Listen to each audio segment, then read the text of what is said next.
Hey guys, so as you know I am trying to be positive, जैसा कि मैं तुम्हें बता रही हूँ पिछले 2 दिनों से. So this is day 3 of me being positive.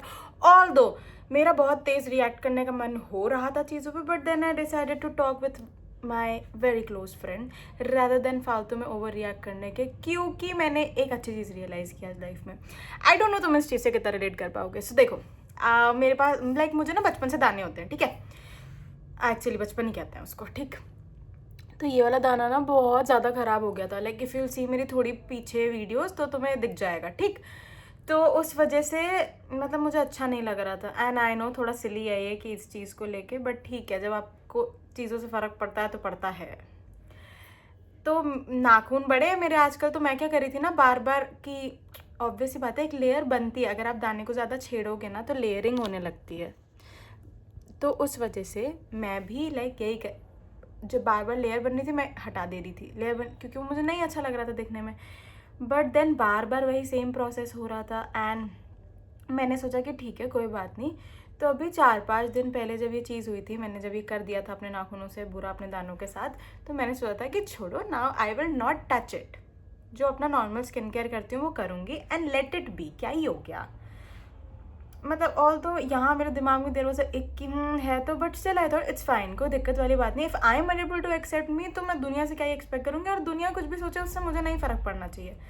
तो this is a whole process. जब भी मुझे दाने होते तो ये बात मेरे को अपने आप को बार बार समझानी पड़ती है, विच इज़ ऑल्सो फाइन. ठीक है, कोई दिक्कत नहीं. With time I will understand it. तो आज जब मैंने कैमरा खोला, मैं सुबह उठी ऐसी कुछ वीडियो बनाने के लिए, देन आई रियलाइज कि अरे यार ये खुद से इट हैज़ हील्ड.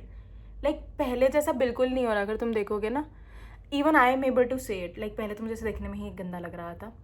तो मैंने ऐसे रियलाइज़ किया कि मे बी हम लाइफ में ना पेशेंस बहुत जल्दी लूज़ कर देते हैं, जैसे मैं लूज़ नहीं कर रही थी. और ये दाने को तुम कह लो महीना भर हो गया होगा यार इसको हुए हुए. अगर मैंने इसको पहले ही इतना परेशान नहीं किया तो पहले ही सही हो जाता है, ऐसा मैंने सोचा. लेकिन फिर मैंने रियलाइज़ किया कि हाँ, मैं थोड़ा तो ट्राई कर ही रही हूँ to be optimistic, to be positive. क्योंकि अगर कुछ भी नहीं वर्कआउट हो रहा है और मैं भी नेगेटिव हो जाऊँगी तो कैसे होगा, ठीक.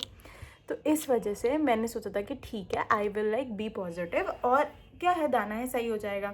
एंड अभी 2-3 दिन पहले भी मेरे घर पे ना मकर संक्रांति में पकौड़े वगैरह बनते हैं. तो मेरे को ना एक एनजाइटी रहती है, when ever I eat something ज़्यादा ऑयली तो दाने आने लगता है.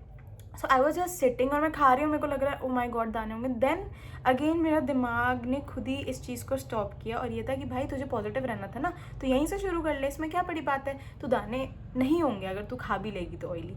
And I was like yes, ठीक है. तो it is really true. Brain actually rewire करने लगता है अपने आप को. आपको शायद समझ भी नहीं आएगा and it will start rewiring. आप थोड़ा पुश देते हो ना अपने ब्रेन को, तो आपका ब्रेन भी आपका साथ देता है. जब हम ही लेथार्जिक रहते हैं, हम ही लेजी रहते हैं, तो ब्रेन को लगता है दिस इज़ द मोड, नहीं बाहर आना कंफर्ट से, ओके. और ये दाने को देख के तो मुझे इतना तेज़ रियलाइज़ हुआ कि यार हाँ, अगर मैं लाइफ में पेशेंस रखूँ, क्योंकि यार मैं कितना भी रेजिस्ट कर लूँ, ठीक है, अगर मेरे रेजिस्टेंस से मुझे ही पेन आ रहा है तो फ़ायदा क्या. क्योंकि resistance eventually brings pain only, उससे इंसान हील नहीं होता. ये सच बात है. आप ये ट्राइड एंड टेस्टेड चीज़ है. Resistance will never bring you peace. It will always keep you in pain. आपको हर्ट फील ही होगा whatever you do. And same goes with आप किसी के साथ अगर कनेक्टेड भी हो और आपको उनकी चीज़ों से फ़र्क पड़ता है, स्टिल आपकी खुद की एक लाइफ है. आइदर इट्स योर फ्रेंड, कुछ भी. Because life will keep going on. कितना भी हम ट्राई कर लें टू फाइट इट ऑफ, नहीं, जो होना है वो तो होगा ही ना.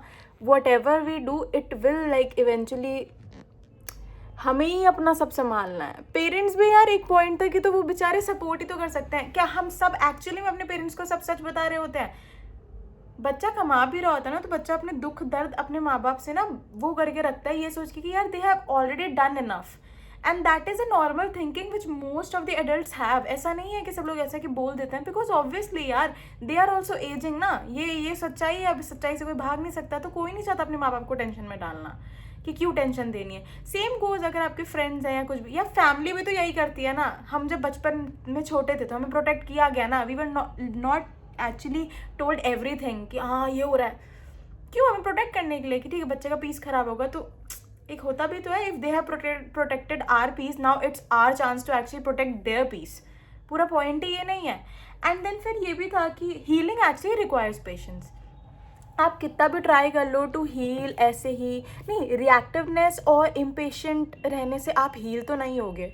Like this is a thing which I have realise अभी थोड़े टाइम्स. आई नो बहुत ज़्यादा दिन मेरे जीवन में भी मैं पॉजिटिव नहीं रही हूँ. I know it is day 3 only. Still I feel this is what I have gained through my 3 days of knowledge by being positive. और ऐसा नहीं कि मैं लाइफ में पहले पॉजिटिव नहीं थी या मैं बहुत ज़्यादा नेगेटिव पर्सन थी, बट मुझे ऐसा लग रहा था कि बीच में आई have started seeing more of a negative side of mine more rather than focusing on my positive side.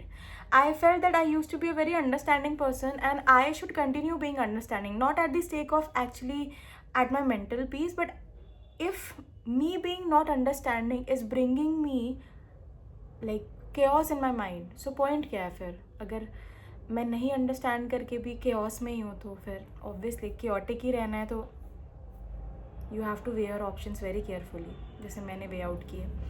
और मेरी आदत है, आई एम ऑब्जर्वेंट पर्सन, तो अगर मैं कुछ भी ट्राई करने की कोशिश करती हूँ तो I will like actually observe वो छोटी छोटी चीज़ें. लाइक मैं करती हूँ अपने आप को observe. I do get cranky a lot, बहुत ज़्यादा ऐसा होता है. I do get irritated. पहले मेरे घर वाले मुझे टोकते थे, मुझे लगता था क्यों टोक रहे हैं, but they are right and they are not wrong. मैं कल के दिन even if I go for a job, I am not suppose to be cranky always. I not all like I am not their single child ना, they are not bear my crankiness, because उनका simple है, job पे आए हो, काम करो, जाओ.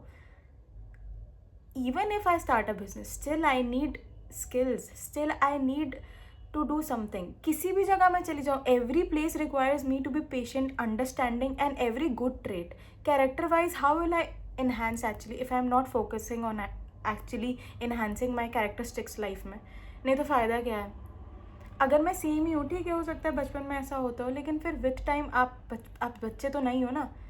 Obviously मेरी एज बच्चे से बहुत दूर आ चुकी है, कुछ भी कर लूँ मैं.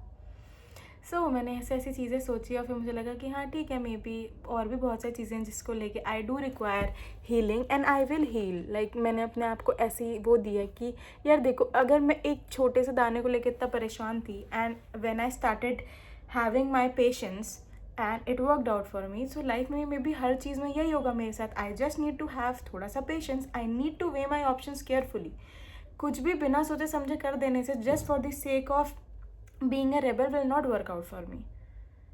ये मैंने सोचा, तो इसलिए मैंने मुझे ऐसा नहीं लगता कि हर इंसान अपने इतने ज़्यादा इश्यूज से बहुत ज़्यादा वो करता है, फ़र्क पड़ता है. कुछ लोग अपने दिमाग को पहले से ट्रेन करके रखते हैं कि like they don't give a shit what ever any of them is thinking. Okay, मैंने भी अपने दिमाग को ऐसी चीज़ों के लिए ट्रेन किया. इट्स फाइन, बोल रहे हैं बोले दो, but still there are certain things जहाँ पे दिमाग को बार बार कमांड देना पड़ता है. मेरा वीकनेस वाला पॉइंट हैज़ बीन कि मुझे दाने आने लगते, तो आई डू स्टार्ट फीलिंग कि ओ माई गॉड क्यों हो रहा है ये. Now I have started realizing this, and पहले भी मेरे को रियलाइजेशन था, but to act upon it, to not feel bad about it, it takes effort. And अब मेरे को ये चीज़ समझ आ गई है कि if I will put effort in what ever direction, I will get certain results. But उसके लिए भी थोड़ा तो रिक्वायर्ड कॉन्स्टेंट डिसिप्लिन होता ही है ना लाइफ में कुछ भी करने के लिए. अगर मैं फर्स्ट क्लास में सोचती कि नहीं यार, 1 साल का स्कूल की होता है, खुद ही सोच के देखो, अगर हर चीज़ तुरंत हो जाती तो नर्सरी प्रेप में तो सेम ही चीज़ें पढ़ा रहे होते, तो नर्सरी प्रेप होता ही क्यों है? वो सीधा 1 क्लास भी तो रख सकते थे ना, बट दे डिसाइडेड कि नहीं, बच्चे को 1 साल फिर 2 साल. लाइक स्कूलिंग के पूरे सिस्टम से भी मैंने बहुत बार लाइफ को समझने की कोशिश की कि it is all a system. मैं ये नहीं कह रही कि वो हो कि यही सही तरीका है. नो, कुछ लोगों का तरीका अलग होगा लाइफ में अपनी चीज़ें एक्चुअली में फिगर आउट करने के लिए, एंड दैट इज़ फाइन, उसमें कोई दिक्कत नहीं है. बट अगर आप एक सिस्टम में ट्राई करते हो अपनी लाइफ सिस्टमेटिकली ठीक करने की, even if the stars are not in your favour, still at least you will feel a peace कि तुमने तो ट्राई किया, नहीं वर्कआउट हुआ, कोई बात नहीं. That is how life works eventually. सबके लिए सब कुछ वर्कआउट नहीं होता, लेकिन जो ट्राई ही नहीं कर रहे हैं and then expecting why life is not working out, तो इसका मतलब यार कहीं तो खुद की भी गलती है ना. एक्शन ओरिएंटेशन नहीं है एंड स्टिल एक्सपेक्टिंग. सबकी किस्मत वैसे नहीं होती ना, डेस्टिनी ऐसे वर्कआउट होती तो कैसे होता फिर? हर इंसान की. अब ये सोचो कि नहीं यार, उस इंसान के साथ तो ऐसा हो गया, वो तो कुछ मेहनत भी नहीं करती थी या करता था. दूसरों की लाइफ से कंपेयर करके तो वैसे भी हमेशा ही इंसान परेशानी हुआ है. पूरा पॉइंट क्या है, क्योंकि दूसरे इंसान की जर्नी हमें नहीं पता. बाहर के ढोल तो सबके ही अच्छे लगते हैं, दूर से तो सारे लोग ही प्यारे लगते हैं. मुझे ऐसा लगता है कि सबका जीवन ही हैपनिंग है एक्सेप्ट आवर ओन सेल्फ. इसीलिए कंपैरिजन करने के लिए मना करते हैं. एंड सोशल मीडिया के टाइम पर ना चाहते हुए भी कंपैरिजन हो जाता है. आई am not disagreeing with that, but I feel कि एक रेजिस्टेंस होना चाहिए. It is fine if everybody's life is working out good for them. Still तुम्हारा क्या बदल जाएगा अगर तुम दूसरे के बंदे की लाइफ चल भी रही है, तो तुम्हें तो अपनी लाइफ पे ध्यान देना है ना. तो मेरा मोर ओरिएंटेशन इस तरफ चला गया कि फाइन, कितना भी कुछ भी कोई लोग कुछ भी कर रहे हो, कुछ भी बोल रहे हो, eventually what I am doing for my self वही मैटर करेगा लॉन्ग रन में. क्योंकि बाकी लोग देखो, पीपल कैन गिव मी ज्ञान, it's on me I take it or not. And पूरे टाइम तो ऐसे प्रिटेंड नहीं किया जा सकता ना कि नहीं नहीं यार ठीक है मैं तो ऐसी हूँ. नहीं, ऐसे नहीं होता.